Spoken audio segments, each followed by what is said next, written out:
Hello dear friends. Now, if you are following on from video 999A, it is approximately 4 seconds later. Well, 9 seconds later now, because I've literally just turned it off, turned it on and come back. As I left you, I'll just do a very short recap for 3 hours and 20 minutes. For anyone who's just logging in now. So hello, if you're new here on this video, my name is Paul Murphy, and I look like this. But this is not my voice. I'm miming all of this to a pre-recorded soundtrack. And this is one of two videos, the second one, in fact, of me discussing my my books that I have written, but not discussing them for myself per se. I mean, it's a promo piece to go with the 1,000 videos that are not promo pieces, shall we say, there. But I just wanted to wrap it up because see video number one, I'm not in the best of health. Time is a little bit tight, and I am trying to put some videos up just to detail all the stuff I've got. So all these books of mine have been signed over to my children, and on their behalf, since they are 8 and 10 years old at the moment, I am advertising what is in effect their books that they that they allowed me to write for them, since they can't have a YouTube channel for 10 years, I guess. So I started, shall I go back and read? No, I won't. Okay, so I won't go back and do the ones I've done. So if you are new to this one, when you get to the end of this video, there is a preceding one that contains the background story to why I'm doing this, why I have to promote them for my children, and on the first 10 or so books. It's really good. I mean, you wouldn't want to miss it. Kept me up all night, it did. Or was that Hemorrhoids? One of the two. Very icy. That reminds me, I must buy some Brussels sprouts on my stalk. Sorry if you're having your dinner there. Right, okay, so I've already covered Paul Murphy's Extremely Unlikely History of the World Part 1. And this book here is Paul Murphy's Extremely Unlikely History of the World Part 2. And I messed the cover up. Can you believe it? Well, of course you can believe it. Why would I lie to you? You're nice people. You've never done anything to me. Why should I be so deceitful? So, I finished the book. I wrote the book, and then I had to have... Well, I didn't have to, but to do what I wanted to do, so I had to have the first edition printed up like this, which is a proof copy of that cover there. And then the idea was, because I'm upside down on the cover of book number 1, that's one of the promo pieces to it. Actually, you can see this upside down picture of me the right way there. I don't think you can see the bottom of it, but I'm holding the book. That's volume 1 there. Anyway, so the idea was I would take a photo of myself holding the book upside down. No, is that correct? Which way around would it have gone? That's right. On this one, so on the follow-up volume, I would have been the right way up. This time around, the book would have been the wrong way up. But then there would have been writing on the bottom, with me pointing up to it, you see. But as you can see, it nearly all came off, except that I forgot to turn the book. Okay, so, actually that is it. Yeah, so the book should have been the right way up, then an upside down me holding it and pointing up to it with, oh yes, it's Paul Murphy's Extremely Unlikely History of the World Part 2. And I held the book the wrong way up. But anyway, so if my executors decide to do a reprint on it at any time, please, well, you can't, but you can dig me up. Yeah, that's not going to work out, is it? Well, you know what I was looking at. I'm sure with CGI these days you can get a stand-in. In fact, I am my own CGI stand-in. So, what can I tell you about Paul Murphy's Extremely Unlikely History of the World Part 2? It's a book. It was written by Paul Murphy. And it is called Extremely Unlikely History of the World Part 2. It's Part 2. I was writing this book called... well, I've left that. So I've got some of the promo pieces from the newspaper articles on actually from way back when. So I wrote this satire of the history of the world, which has been done a million times, you know. I mean, even back in, I'm quite certain that Monty Python did it, but then if you predate Pythons, two of the Pythons, Terry Jones, really the unsung Python in many ways. He and Palin had history with it, but it's gone on all the time. Then you can go back to 64, was it? You know, Carry On Clio, etc. These things have gone on all the way through. And I had a theory that if you went back to Neolithic times, you know, at some point, you know, there was a caveman screenwriter in a cave somewhere with a hammer and a chisel, chiseling out a spoof of the Cro-Magnons or something on the wall. Maybe that's another book. So I just did it in my own, I don't know, what I keep reading is my own unique style. I would hope it is. I could just read you from the back, really couldn't I? So Paul Murphy's Extremely Unlikely History of the World, Part 2. Did Captain Cook fail to bring Queen Victoria home a moa because they were masters of disguise? Which country is made entirely out of custard? If it took Columbus several voyages to discover the New World, is that why Mrs. Columbus went to sleep frustrated?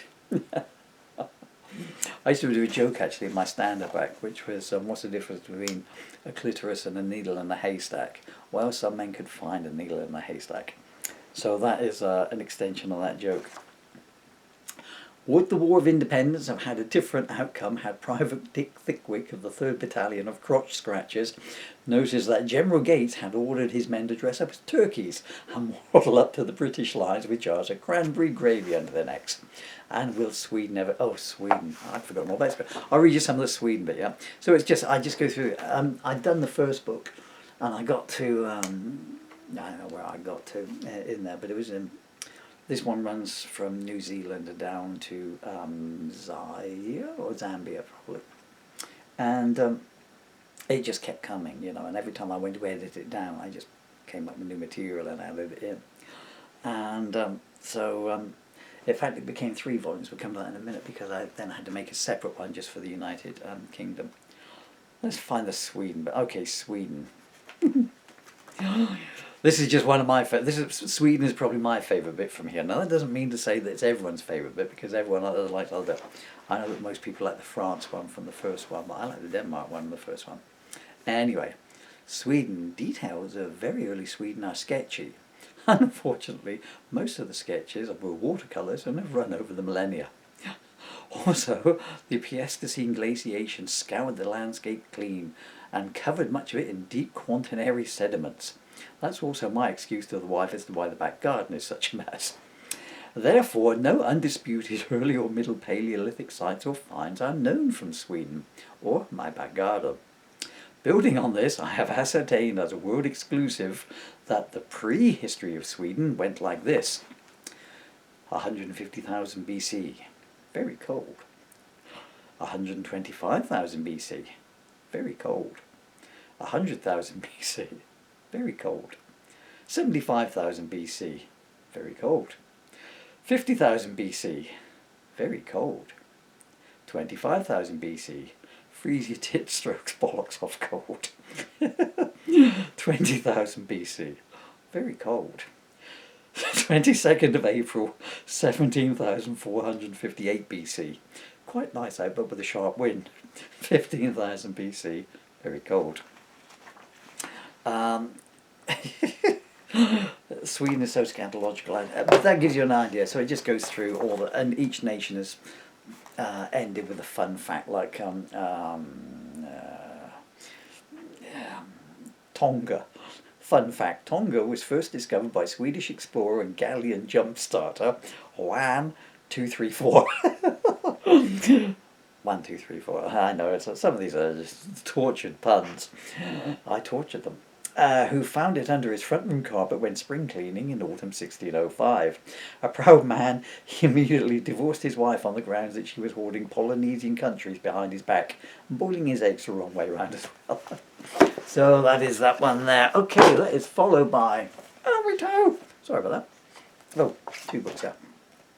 Paul Murphy's Extremely Unlikely History of the United Kingdom. So you've got an idea what's coming now. So this just goes through... Here's one of my favourite pictures of me with my baby son. I'm just going to show you that there. He's just been born. I don't know if you can see that because of the refraction coming from the lights.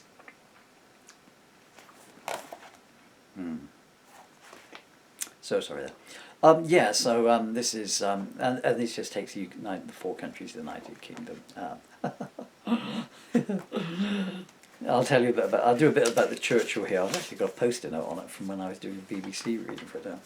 So some of, in June 1936, Walter Monckton told Churchill that the rumours that King Edward VIII intended to marry Mrs. Wallis Simpson were true. Churchill advised the King that the Cabinet may accept a pelican if you are prepared to negotiate. The King wrote back that he was grateful for the support, but unfortunately he was allergic to feathers. Churchill queried how come he had Monckton as Attorney General to the Duchy of Cornwall. The King replied that it was the Duchy of Cornwall and advised Churchill to get his bloody ears syringed. Churchill misheard and set fire to his earlobes, thinking that the King had told him to get his ears singed. Out of office during the 1930s, Churchill opened an aviary. Although he was accused of ornithicism when it emerged, he only allowed pelicans in it. Stung by the allegations, Churchill pointed out that he had Jewish, Catholic and Protestant pelicans and treated them all equally, although the Jewish ones didn't fly on Saturdays. At this time, alarmed at what was happening in Europe, Churchill took the lead in warning about Nazi Germany and in campaigning for rearmament. Alarmed at what was happening in northeast Lincolnshire as well, he also suggested arming Grimsby in case of a preemptive strike by Cleethorpes. Chamberlain consulted with him but was unconvinced. Look, Neville, this Hitler chap is a bit of a bonkers boy. We need to do something about his territorial expansion of Europe, in Europe. What do you suggest, Winston? Rearmament. Rearmament? Oh, I don't think he'd like that. No, rearmament. You have let the armed forces diminish too far, Neville. What, like you did when you, as Chancellor of the Exchequer, successfully urged the Cabinet to make the 10-year rule self-perpetuating, and thus saw defence spending going down from 766 million in 1919-20 to 189 million in 1920-21. I had a cold that day. Anyway, we need to be ready to take on this Hitler fellow. What do you suggest, Winston? I suggest we introduce a 4th service, the Royal Armed Pelicans. I recommend a starting strength of 10,000. They will be trained in explosives, in laying mines and wing-to-hand combat. There will be a separate tank division and a separate fish tank division to lead them all. At the top will be an elite force, kind of like the SAS, only they will be known as the Special Bird Service.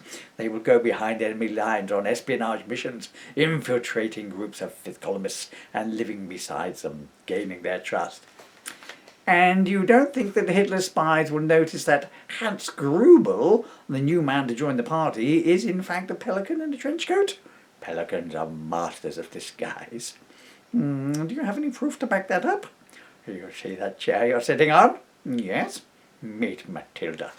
Okay, right, so rough idea how that goes. I'm going on to this is called Paul Murphy's, or rather the 100% Successful Guide to Stopping Smoking Cigarettes. And this is just a spoof book. I mean, most of my books are spoofs of something, but this is a spoof of a book, yes. And it's really, the idea is, I mean, there's a serious idea behind it. It's something that you would give to someone who smokes, because chances are if you smoke, you will die a bit earlier than you are due to. I feel a heel about saying like that, since I'm going to pass away at 61, a non-smoking, teetotal vegetarian who exercises every day for 45 years.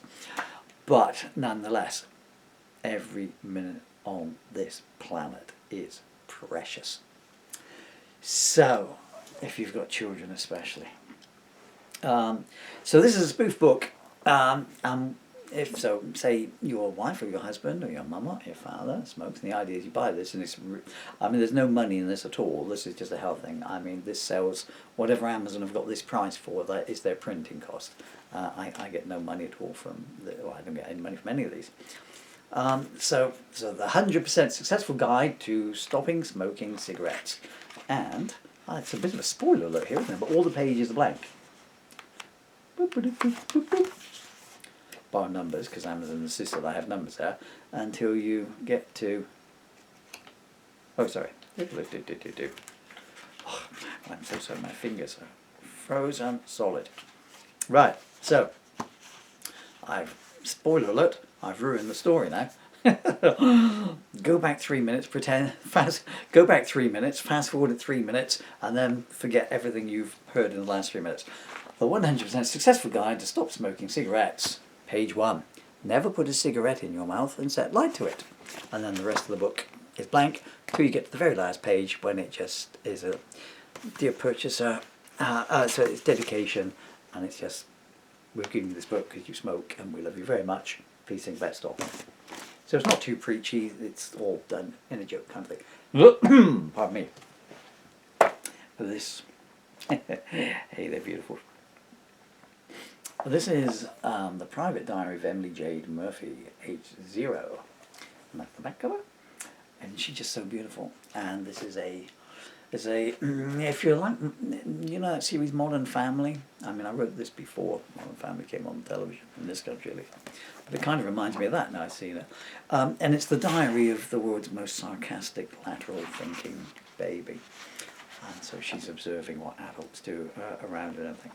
Again, I'm just picking pages at random out of these, I promise you. And it starts and she's in utero. Well, what a day this has been. This nice warm bath I've been in for all these last months. All of a sudden, all the water started draining out. I seem to have a rope here that I can hang on to, but that's coming out with me. Blah, blah, blah, blah, blah. Monday, March the 7th, 8:57 a.m. I am starting to notice a pattern to the dadsy's behaviour. He spends 2 whole days at home with the mumsy and me, and then he goes to work thing for 5 days. Surely it cannot take him 5 whole days to recover from 2 days from us. What do we do to him? I'm starting to think that the work thing is something pleasurable that big people are allowed to do as a reward for being good. This leads to the inevitable conclusion that the mumsy has done something bad to be punished by the withdrawal of work privileges. I must monitor the dadsy's motions upon his return tonight. 10:14 p.m. Here is what the dadsy did. 6:02 p.m. Arrive home, kiss mumsy, kiss me. 6:03 p.m. Accept offer of beverage. Ask if mumsy has had a good day. Those who ask if I had had a good day. The baby's 1 month old at this point, you know. 6:04 p.m. Without waiting for the mumsy's reply, launches it. Oh, it's my children. It's my son. Hello there, my darling boy. How are you? How's your day been? How's your cough? Been 3 weeks, my darling. It's a bit of a long time. I'm sorry that your grocery delivery arrived early. I had I booked it to arrive at 4 p.m. and then I got an email from them. I don't know what it is about that place where you live to, mate. I mean, the Uber driver took 97 minutes to go a mile yesterday with your lunch, and today this supermarket. What time did he get there? Must have been about. Oh, you've seized up, Dill. Can you still hear me? Ah, there you are. I was looking at a still photograph of you for a little bit there. I saw you got your email. Sorry, you got your text message this morning with your gift card number in it. I didn't want to send it too early in case you were sleeping. You know, I didn't want you. Because yesterday you texted me at 4:25 in the morning, and I thought he's got to be tired this morning, so I left it a little bit later. Well, what happened about hockey practice? I guess everyone was too ill to go? I know hockey practice is possibly, we won't have hockey practice tomorrow. Well, I think it's going to be -4 where you live tomorrow. I mean, it's -2 here today. And when it's tomorrow, then there will be only 11 days until we go to As I say, mate, we're playing it day by day, okay? The day beforehand, we will see how it goes. But we can't build our hopes up, Dill. A lot of things can get in the way. You know the country's on strike at the moment, you know. I mean, so many people on strike. I'm thinking about going out on strike myself and picketing myself. I'm going to boycott myself for better working conditions at my house. I'm going to demand a shorter lounging day. Dylan, Slothy's here on my lap. If you want to say hello, Slothy, can you see him? Dill? There's Slothy number 1. He's waving to you. And Slothy number 2 is up in the... Of course, I'm so sorry.